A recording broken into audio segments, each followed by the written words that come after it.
Chantal, your father played an integral role in the growth and establishment of La Livinière here in Minervois. So what was it about this region that made him establish his business here? He saw the potential of the vineyards in the area and wanted to promote the area. He could have chosen any other area because he was dealing with Burgundy people and Bordeaux people or Loire people, but he really believed in this area. It's a very rural area with tough guys that work hands in the side, if we can put it that way. They're not afraid to get their hands dirty. Absolutely. How did your father end up taking over Chateau de Gorgazot? As part of his job, he was dealing with all this wine region, buying wines from all over Provence, Bordeaux, Burgundy, Loire, and specifically dealing with 17 different sources in the Minervois. One of these people, local people, told him there was a property on the market at the time. That was in '73. When he came, he saw the property and decided to buy it. What would you say your father has done for La Livinière?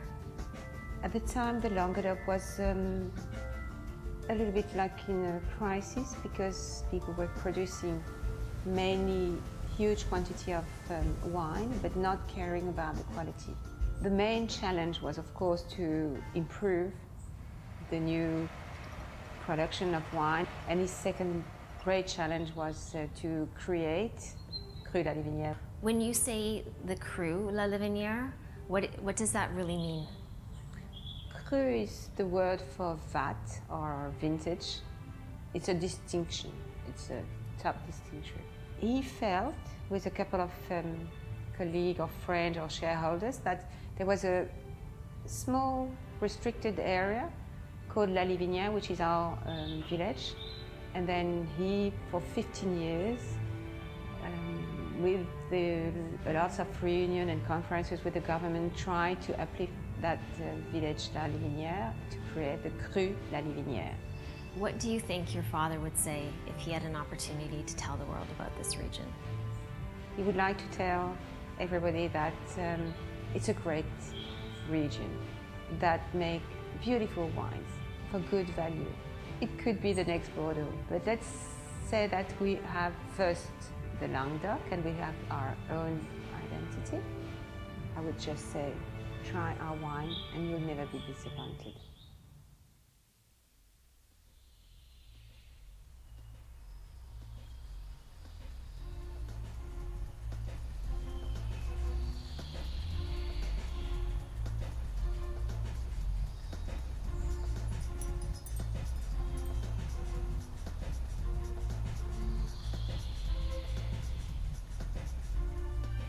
Jean-Charles, you're one of many families who have had experience in multiple regions in France, but have decided to kind of plant yourselves here in the Languedoc region. So why did you decide to come here?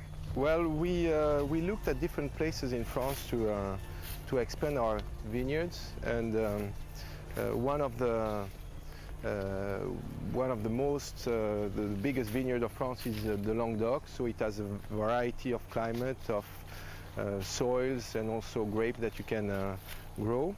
And after looking at all the different appellations, my father and I, in 2002, arrived at La Livinière, which had been recognized as a Grand Cru in '97, and it was just the beginning of the recognition of this appellation. The land was affordable compared to Bordeaux. The wines that we tasted at the times were very impressive. So that's why we decided to set foot in La Livinière and to invest in this region and produce some wines here since 2002. Now, it's not really as easy as people think. When you take over a property, there's a lot of work to do before you can even start growing these vines, right? Yes, well, we had a very precise idea of the wine that we wanted to produce here, which relies a lot on the Syrah, the varietal that we believe is the best suited for this place. And we restructured completely the estate. From 40 hectares, we downsized to 20. We uprooted a lot of Carignan, Cinsault, which were varietals that are very productive, but in terms of quality, they're not the best ones. You know, the Carignan, for instance, can produce a good quality wine, but it has to be very old Carignan. It has to be over 40 years old. So we kept the little Carignan that was very old, and we replanted most of the vineyard with Syrah.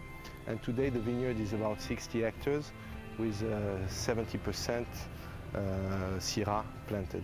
Now, a lot of talk about Syrah. What is it about this region that is so Syrah friendly? Well, the climate is a little bit similar to the Rhone. It's pretty hot. There is some wind also.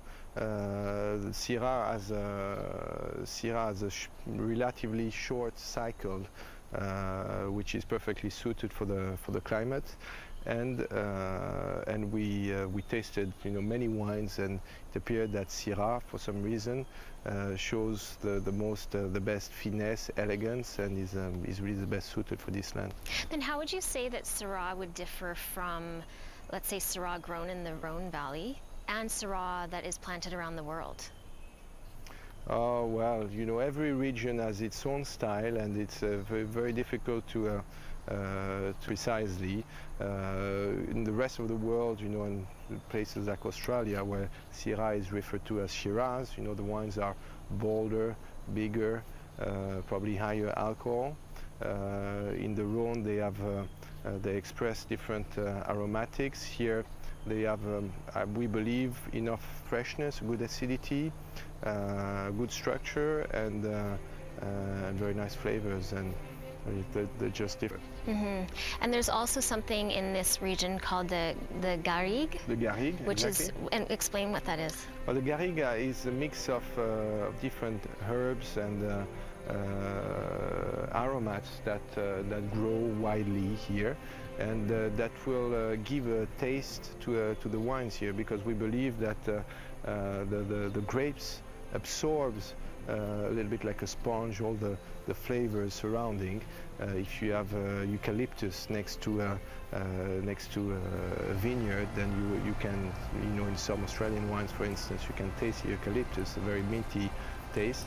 Same here with Garrigue, and it makes the wine very spicy and very interesting, very typical of this region. And I would think it would also make it a good food pairing wine, because it's a lot of herbs and lavender and thyme and those kind of flavors. That's very interesting also, because you can match to the local dishes, to the game, to wild boars and ragout styles and all the specialties that you have in the region, yes. Mm-hmm. Do you have a favorite food pairing? I like roasted meats, so I like, you know, my wines with roasted meats and nicely spiced. It's just simply the best, you know. Now, you have been here for a few years now. You're just really getting your roots here, and is it working for you? Yes, it's working. It's still a learning process, because in terms of life of vineyard, we've been here for 8 years, and although some of the vines are old vines, you know, a lot of plantations were done when we arrived. So it's we are still learning every day, but we think that after 8 years we're getting closer to the initial idea that we had when we set foot here and producing the wines that we really wanted to produce. How do you see this region evolving? What do you want to happen in the future? Well, I think that there are more producers now that are focusing on quality. For historical reasons, the Languedoc had been used, so to speak, to produce mass market wines, but that does not mean that the potential for quality is not there. I think the terroir is really exceptional. The specificity of the wine is really important, and with the change in the consumption, with people drinking less but better quality wines, there is a real interest in finding the rising stars of the Languedoc, and more producers now are doing great wines, and the image is changing, and I think in the future that's really one of the wine regions you want to look at in terms of rising stars. Yeah, that sounds great. I look forward to seeing you guys at the top of the charts. Well, thank you. Yeah, we will.